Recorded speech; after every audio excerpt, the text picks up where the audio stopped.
Muy buenas, estimados estudiantes. Reciban un cordial saludo. Este es un video de la Cátedra de Matemáticas Básicas de la Universidad Estatal a Distancia de Costa Rica. En esta ocasión vamos a trabajar con el tema de clasificación de triángulos según la medida de sus ángulos. Para iniciar, vamos a ver cómo se clasifican los triángulos según la medida de los ángulos.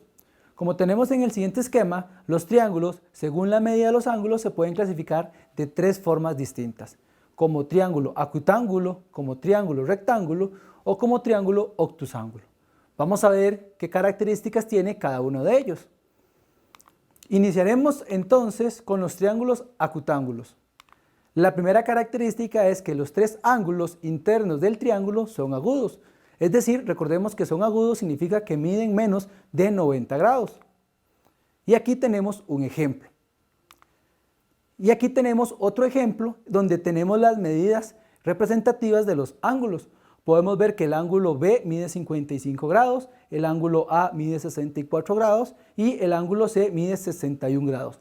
Podemos observar que los tres tienen una medida inferior a 90, por lo tanto lo podemos clasificar como un ángulo acutángulo, un triángulo, acutángulo. Otra de las características es del triángulo rectángulo.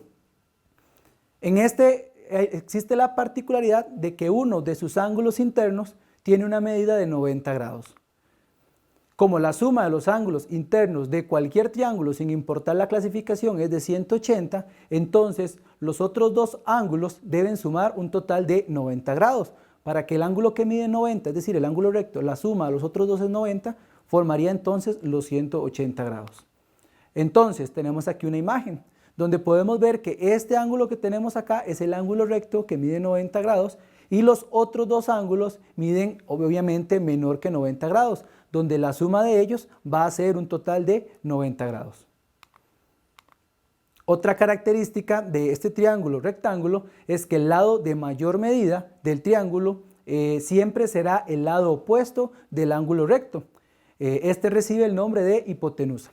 Si aquí tenemos nuestro ángulo recto, entonces la hipotenusa de ese triángulo que tenemos acá es el lado que está representado con la liga de color rojo, porque es el que está al lado opuesto, o como también se dice, el que proyecta el ángulo recto.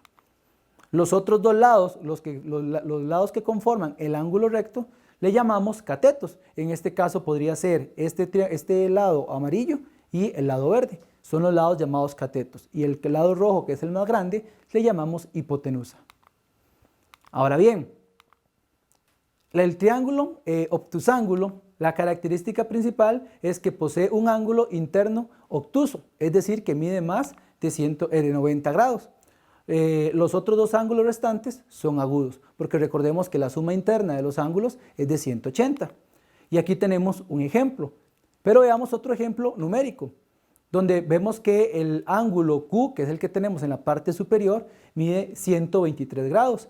El ángulo P mide 28 y el ángulo R mide 29. Vemos que uno de sus ángulos, en este caso el ángulo Q, mide más de 90 grados. Ya con eso lo clasificamos entonces como un triángulo obtusángulo.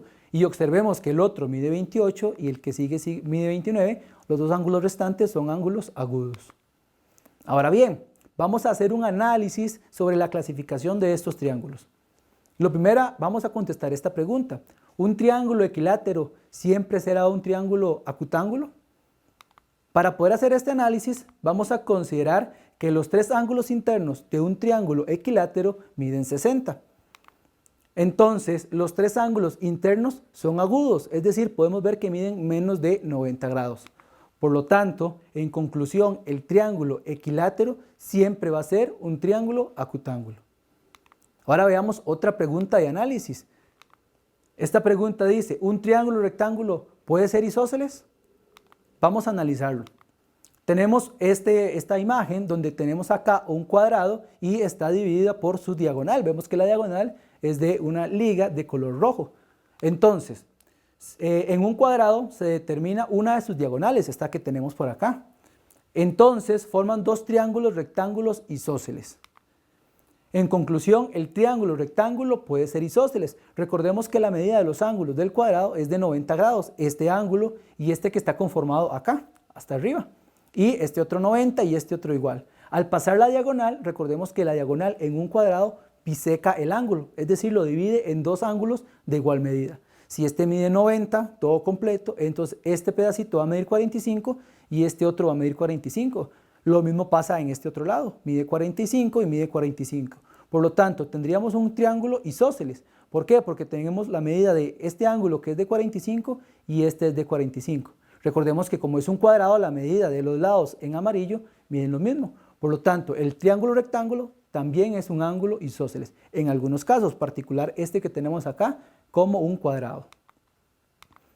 Y finalmente vamos a hacer una tercera pregunta de análisis. Si la medida de los ángulos internos de un triángulo corresponden a 30 y 40 grados, entonces, ¿cómo se clasifica el triángulo según la medida de sus ángulos? Entonces, vamos con esta información a resolver el problema.